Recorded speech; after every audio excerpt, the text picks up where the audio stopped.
Welcome to Restoration of Spirit. I'm Janet Kohl. Have you ever been in a relationship that you knew needed to end, but you didn't know exactly how to cut the ties? Well, on today's show, we're going to teach you exactly how to do that. So stay with us. We've got a great show for you today.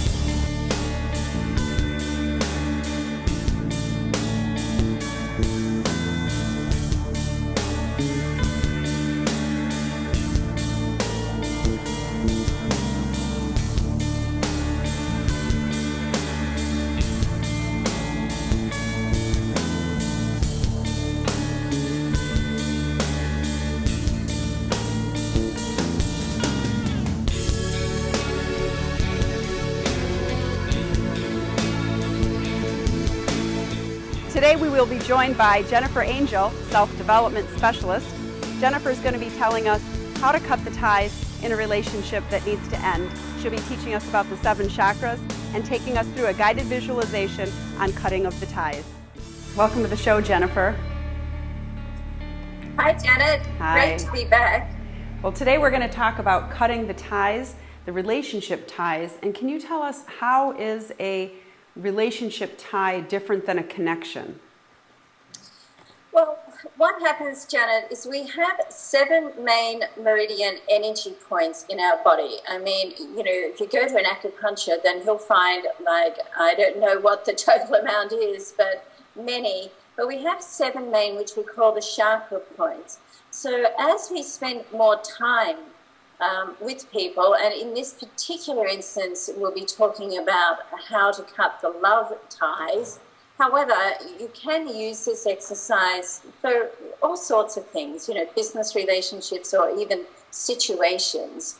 And it is like a ritual, let's say, which I will be taking everybody through at the end of the show to actually show you how it's done. But as we get to spend more time with people, we connect with those 7 main energy chakra points. So we like get energy going backwards and forwards. So the cutting of the ties just helps to disconnect from those main energy points with people. Now, some are stronger and some are weaker. So it depends on the relationship that we have with people. So for instance, I'll take you through and just start from the first one right up to the 7th and just tell you what each of those chakra points are, where they're located, the color associated to them, and what they represent in our body, okay? Okay, great. So there's 7 main energy points that coincide with our chakras, correct? Right. So the first one is our base chakra. So that sits located right down into your tailbone. Now the color associated with the base, or sometimes called the root chakra, is red. So and it represents the survival in our life. It's very very material, very what we need in our life to survive in that level, and very support, our main support in our life. The second one is our sacral chakra, which is like the sexual chakra. Now that's located at the pubic bone. Now the color that is associated with the sacral chakra is orange. Now that takes in all our physical needs, our desire, sexual. So it plays a very big part. Both of these chakras, all of them really, but both of these chakras play a very big part in our relationships. And, obviously the sacral chakra plays a big part in our intimate relationships. Now, the third one is called the solar plexus. Now, that sits just above your belly button, around that area, right in the gut of your stomach. So the solar plexus color that's associated is yellow. Now, what this represents in your life is it's really the powerhouse. It's like the power station. It gives you the determination and will to, do what you want in life. That's what really sends you forward out there to achieve your goals. So once again, it's very important, that connection that we have with people. But some of these connections can be stronger or weaker. And so it's not all, every connection of the chakra point is not 100% equal right through. It depends purely on the individual relationship, which of course, Janet, is different for everyone. Now the fourth chakra is the heart chakra, situated right in the center of the heart center. Now, the color that's associated is green. Now, this represents love, truth, and learning to love and your capacity to give and receive love through life. So another very strong connection for all relationships and intimate relationships. The fifth chakra is the throat chakra, situated right there in the throat. Now, the color associated is blue. Now, the throat chakra represents communication, and it represents your truth in many ways, of speaking your truth. And right there, you notice I have turquoise on today, which is my favorite color. And now the turquoise is a combination of the green and the blue. Now, to me, that I've always felt that is speaking your truth, because it's a combination of the throat and the heart chakra. So, and turquoise is one of those colors in the color spectrum combination that just that anybody can wear. Everybody looks good in turquoise, so I think that's significant as well. Now, the sixth chakra is the third eye chakra. Now, that's located in the middle of your forehead. Now, the color associated is like an indigo. It's a very sort of deep indigo color. And it represents intuition, your imagination, how you tune in to other people, read people, and as we were talking in the September stars, how to develop your intuition. So that helps you progress on that level. And the seventh chakra, the highest chakra, is the crown chakra. Now, the color associated with the crown chakra is some people will say it's violet or it's white. So it's violet to white. So it's really a very bright illumination, that real intense violet to a white, situated at the crown of your head. Now, the crown chakra is like the connection to the God source. It's like your wisdom and the connection to higher power as such. So they are really the 7 main meridian chakra points that everybody has. Janet, as I said, we have more if you go to an acupuncture. You spend years learning about them all, but they're the ones that we're talking about to do the exercise of cutting the ties. Now, what happens is when we develop a closer relationship with people, the cords between the chakra points connect between you and another person.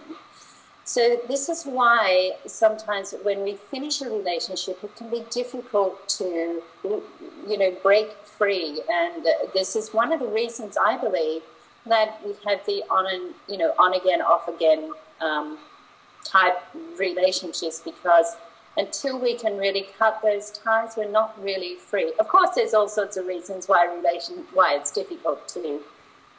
Well, let me ask you this. But this exercise certainly is very powerful and does help a lot. Okay, good. Thanks for walking us through all of the chakras. But I have a question. You said that we can use this in love relationships to cut the love ties, but also we can use it in a business relationship with a boss or a coworker or even a friendship. With all of those different types of relationships, are we connected to the other person through all 7 chakras, or is that more just for a love relationship? We're obviously more intimately connected with somebody, in multiple areas when we have an intimate, marriage or boyfriend-girlfriend relationship, that type of thing. But what about the other relationships in our life? Are we connected on all chakras there as well? Different relationships will have, a different connection. As I said, it's not 100% the same for any relationship. So, if it's a family connection, say, then you'd have a very strong heart connection. All chakras, I think, will have some connection in most close relationships that we have. The people that we, family, our love mates, our children, but some connections, depending on the type or style of relationship, will be stronger in some ties, some chakras. And when you go through the exercise, the ritual and visualization of cutting of the ties, you feel at that point which areas and which chakras that you need to spend more time on. And it's difficult. As I said, it's a very individual thing because, you know, even if you take a relationship, somebody who is at home looking after the children and doesn't bring in any, you know, financial support, but they're contributing to a relationship in other areas just as equally, but they may have a stronger connection at that root base chakra because they're reliant upon the other person for their security, for instance. So each relationship will connect slightly different with each chakra. I think that's interesting because sometimes you might disconnect in one area but have a harder time disconnecting in another area, which then does keep you tied to that person in that relationship. And maybe it's just a matter of sort of eliminating a connection on a specific level as opposed to, you know, overall. So why don't we talk a little bit about even knowing when to end a relationship. We need to know that first before we want to cut the ties, so then when to do the exercise of cutting the ties. So how do we know even just when to end a relationship? Some are obvious, of course, but... I don't mean to be smarting a lot when you ask that question, but that's always the $64 million question, isn't it? When to end a relationship. I mean, you know, Janet, I'm a firm believer in that you need to have compromise in every relationship, no matter what the relationship is. There's a need to have a level of compromise, purely because we're all individuals. And we always have something to learn from another person. And as soon as we learn something from someone else, we then in turn learn something else about ourselves. So I think I like to say for a relationship to work, you need to have, say, 70-75% compatibility rate. Otherwise, you're just going off in different directions. And it's not to say, for instance, if you say you have a 60 compatibility rate, if depending on how you both feel about that is fine. We're very much set by what society says in a lot of ways. Society says, oh, you should do this and you should do that. But really, in the end of the day, Janet, if a situation is outside of the norm of society, if it suits both people, then so be it. There's nothing to change. But what quite often happens in a relationship is we meet somebody, we don't really know them that well. We start to spend more time, we start to get to know them more, we start to get to know ourselves more, and we realize that we're walking different paths. And this will quite often happen for people who meet, school sweethearts, for instance, and, when they were 19 or early 20s, they had a lot in common, but now that they're 40 and they've been together 20 years, they're walking a different path. Now, once again, it's very individual. Firstly, it can be empowering because you're both bringing something different to a relationship. Well, sometimes you're just simply going too far. One's going south, one's going north, west or east, and it's just too much. You don't have anything in common anymore. So, you have to make a decision. Is that how you want to live your life? Mm. Well, some people think that either a relationship is growing or it's dying, or when it becomes, there's too much pain versus pleasure, that's when people end up severing a relationship. But I think that there's a time when a relationship can just shift and change. It doesn't necessarily end. Perhaps that's in a divorce where you may not be married anymore, but you're still going to have a relationship if you're raising kids together. So the relationship still exists and it's just changing. Or maybe in a job or work situation, you are not going to be a direct employee of the company, but you're going to serve as a consultant. Or, you might still be colleagues or with some of the people there, or you have some connection on a certain level, but not in the same capacity. It just changes. So would you still do an exercise like this or cut all of the ties if the relationship is shifting as opposed to ending completely?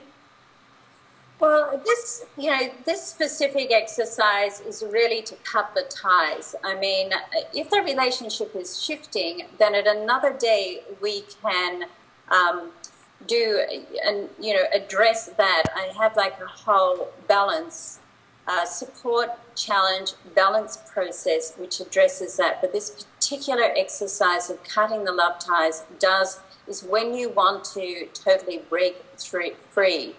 And certainly if there's challenge, I mean, I'm all for encouraging people to work out their challenges first before they break free, because Janet, what can happen is if you go, this is all too hard, it's way too challenging, I'm going to break away and go and find someone else.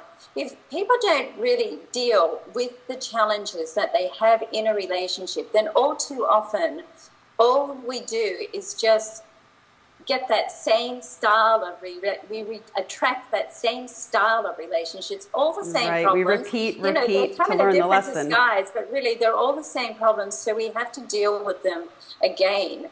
Right.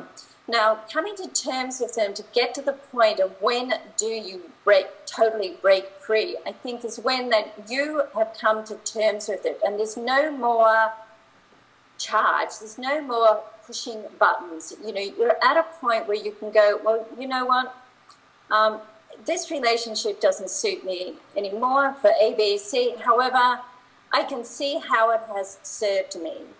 And I'm leaving now, wishing that person well, and I'm just leaving to get on with my own life.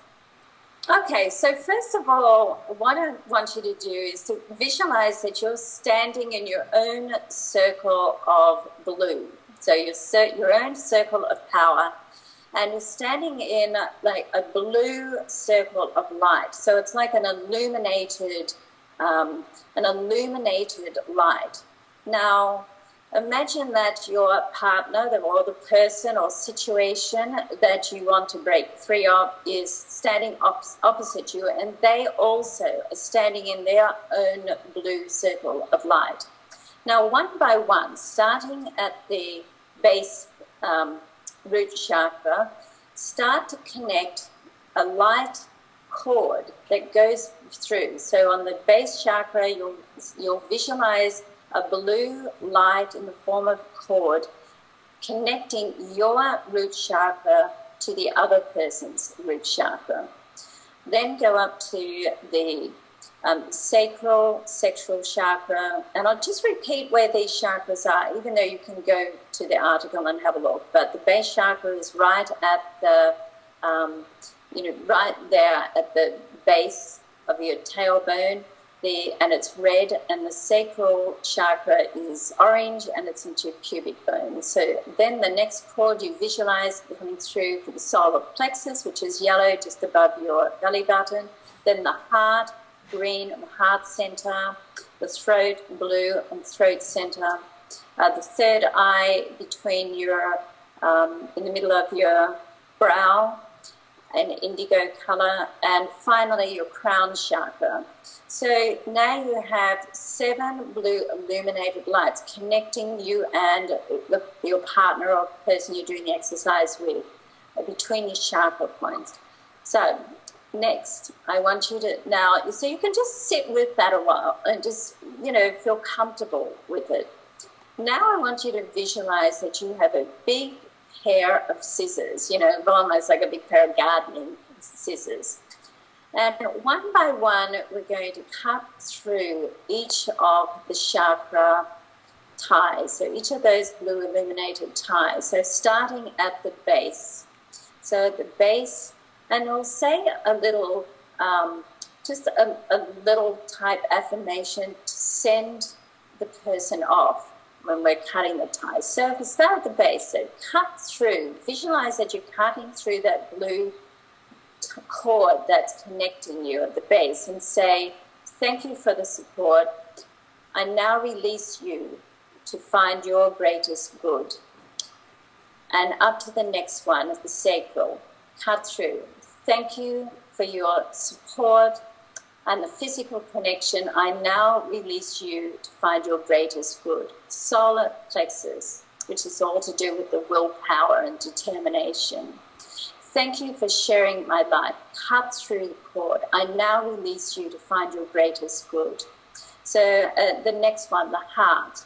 cut through, thank you for the love we shared, because at some point, and you still do share great love between you. I now release you to find your greatest good. Same with the throat. Thank you for the understanding and communication we had between us. I now release you to find your greatest good. The third eye. Once again, visualize you're cutting through the cord. And as you're cutting through further up, the other person is starting to elevate and starting to float away. So the third eye, thank you for the clarity that I've gained through being with you. I now release you to find your greatest good. Now on the crown, we're at the last chakra point. Okay, so this is like the last letting go. So once again, as you cut through, say thank you for the wisdom and the divinity of us being together and the self-growth that I have gained and knowledge of myself through our connection. I now release you to find your greatest good. And as you cut that last crown chakra, you now visualize the person just floating away. Okay, so it's all done with love in your heart. Okay, very important that you're just letting them go. So you're not like, oh, you know, get rid and I've had enough of you. It's like our time together has come to an end. And I wish you well on your journey while I go on my journey. And then you can say a little private prayer and thank the universe for your greatest good. And that's the end. Then you bring yourself back down out of your meditative state, slowly. And I like to say to people, Janet, at the end of any meditative type ritual that you do like this, to have a pen and paper sitting there. So at the end of it, you can just write down and jot down any visualizations, or any messages that came through to you or visions. So, and then just sit quietly and come back into your own conscious state. And that's the process of cutting of the ties. So, as I said, if you can do it once, it's a very powerful exercise. But if you can do it 7 times, 7 days in a row, each time you do it, it like gets more powerful. It's like the energy builds, and you'll certainly find a big difference and feel just more peaceful and relaxed in yourself. Great, thank you for that. That was beautiful. I really like that vision of just somebody peacefully floating away. If we are doing this exercise, but the other person isn't, and in an ideal situation, they could do it as well, how does that affect us if they're still connected to us and they're not letting go or releasing us? How does that affect us or our energy, or does it only matter what we're doing on our end? Very good question. Janet, only one person has to change what they do for the energy to change through to people. Generally, people get a dance with energy. I mean, particularly couples, they fall into what I call an energy dance. One person does this and the other person automatically does that. Then they do this, they do that, and it goes backwards and forwards, almost like a little routine of energy. So when one person changes something, the other person automatically has to change because they're not dealing with the same energy that's being put across to them. So only one person has to be involved in this exercise for it to make the difference. Okay, great. So basically this exercise helps root us in our own energy or restore our own energy in order for us to successfully move on and continue with our life's purpose. What can we expect to feel after we've done this, let's say for several nights or even just one time? Will we notice a distinct difference, or does it just sort of gradually, we can just sort of feel the letting go more gradually? And you will know, when you do the exercise yourself, I mean, you'll know, and as I said earlier, as you're cutting the ties, you'll notice that some ties are harder to cut. You know, and maybe you might have to go through and cut them 3 times because there's a resistance at that tie. You know, as we were saying before, if it was somebody who's been totally supportive on had a partner that's supported them totally on a financial level, maybe that first base tie, root chakra, is going to be very hard. So you just have to, you know, keep doing it. So it's very individual. Each person will know how much time they need to spend on each chakra point. Now, when you get to the end of that, it's almost like, you know something has changed. Now, next time, take note, next time you have communication with that person of the subtle difference that's happened. You know, now depending on how strong the connection is between you, as I said, depending on how often you want to do this, I would encourage everybody to do it, 7 times. It's a very powerful exercise to do that, but you take note of the difference. There should be a slight difference between the communication and connection between you and that other person. And I wouldn't go saying to them, oh, right, okay, well, now you're not that interested in me because I've cut the ties, or it's the power is in the silence. I would keep the exercise to yourself. Okay. Power in this case really is in the silence. Okay, that's good to know. Just take a mental note of the slight subtle differences each time you do it. Okay. All right, great. Well, thank you for that wonderful tool. And I'm definitely going to add that to my repertoire. And I'm sure that I will, as well as all of our viewers, have a chance to use that in our future. So thank you so much for being on today and for sharing that with us. And we can go to jenniferangel.com to get more of Jennifer Angel. She also serves as our resident astrologer, so you can check out our monthly astrological reports on restoration of spirit each month. Sometimes relationships need to end, and that's not always a bad thing, and sometimes it's inevitable.